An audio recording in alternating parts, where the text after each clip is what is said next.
नवी मुंबई व मुंबई शहर स्वच्छ ठेवण्यासाठी उरण पनवेल परिसराला बेकायदेशीर डेब्रिज डंपिंग ग्राउंड बनवण्याचा प्रकार थांबण्याचे नाव घेत नाही। अशा कारवाया या आधीही अनेकदा झाल्या, डंपर पकडले गेले, गुन्हे दाखल झाले, मात्र प्रत्यक्षात हा घाणेरडा उद्योग अधिकच सुळसुळाट करत असल्याचे चित्र समोर येत आहे। उरणमधील चिर्ले भागात सिडकोच्या मोकळ्या जागेवर डेब्रिज टाकण्यासाठी आलेले 60 डंपर अलीकडे पकडण्यात आले असले तरी हे डंपर चालक उरण किंवा पनवेल परिसरातील नसल्याचे स्पष्ट झाले। यांना नेमक्या जागा दाखवणारे मार्गदर्शन करणारे स्थानिक समाजकंटकच असल्याचा गंभीर आरोप नागरिकांकडून केला जात आहे। हे समाजकंटक आणि त्यांच्या पाठबळावरती चालणारा डेब्रिज माफिया उरणच्या नागरिकांचे आरोग्य अक्षरशः फासावर लटकवत आहे। माती, रॅबिट, बांधकाम कचरा आणि धोकादायक घटक असलेले डेब्रिज मोठ्या जागांवर टाकून हवा, जमीन आणि जलस्रोत प्रदूषित केले जात आहेत। आधीच उरणचा प्रदूषण स्तर देशात उच्च टप्प्यावर पोहोचलेला असताना त्यात मुंबई, नवी मुंबईचा अतिरिक्त कचरा टाकून परिस्थिती आणखीन गंभीर बनवली जात आहे। फक्त डंपर चालकांवर कारवाई करून प्रशासन आपली जबाबदारी झटकू शकत नाही। स्थानिक समाजकंटक आणि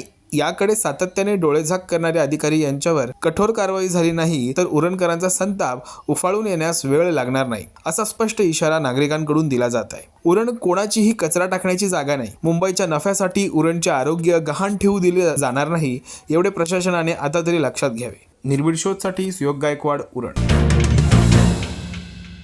मुळेखून उरण येथे 25 जानेवारी रात्रीच्या सुमारास गुरे चोरणारी टोळी चोरी करत असताना त्यांना रंगेहात पकडल्या गेल्याची घटना घडली। रात्री कामावरून घरी परतत असताना उमेश कोळी यांनी हा प्रकार पाहिला।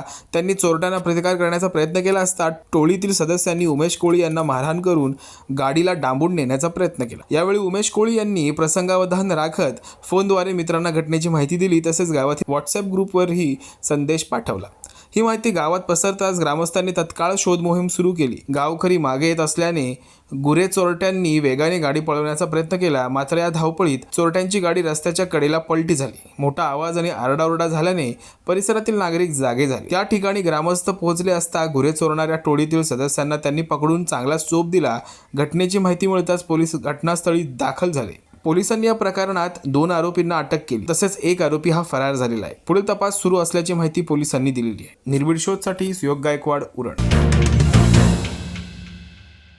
बोरी गावातील रोटरी शाळेजवळील परिसरात कुत्र्याच्या भीषण हल्ल्यात विजय मांजरेकर राहणार बोरी हे गंभीर जखमी झाले आहेत। कुत्र्याच्या चावण्यामुळे त्यांच्या पायाला खोल जखम होऊन मोठ्या प्रमाणात रक्तस्राव झालेला आहे। जखम अत्यंत गंभीर असून त्यांना तातडीने उपचारासाठी रुग्णालयात दाखल करण्यात आले। रोटरी शाळा व US शाळा या परिसरात दररोज विद्यार्थी, पालक व नागरिकांची मोठी वर्दळ असते। नगरपालिका हद्दीत घटना घडूनही भटक्या कुत्र्यांचा प्रश्न नियंत्रणात नसल्याने नागरिकांमध्ये तीव्र संताप व्यक्त होत आहे। नगरपालिकेने तातडीने दखल घेऊन भटक्या कुत्र्यांचा बंदोबस्त करावा अशी जोरदार मागणी होत आहे।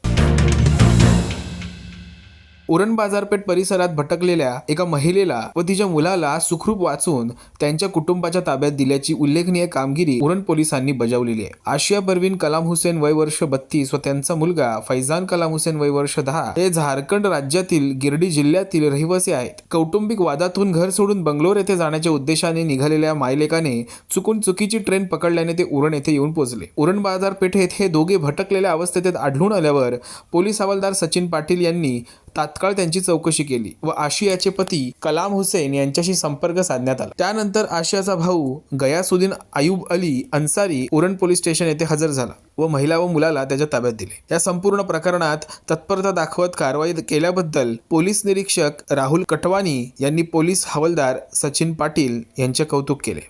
महाराष्ट्रातील सर्व जिल्ह्यातील ताज्या बातम्या आणि घडामोडींसाठी सबस्क्राईब करा आपल्या हक्काचे निर्भीड शोध लाईव्ह चॅनल आणि दाबा बेल आयकॉन।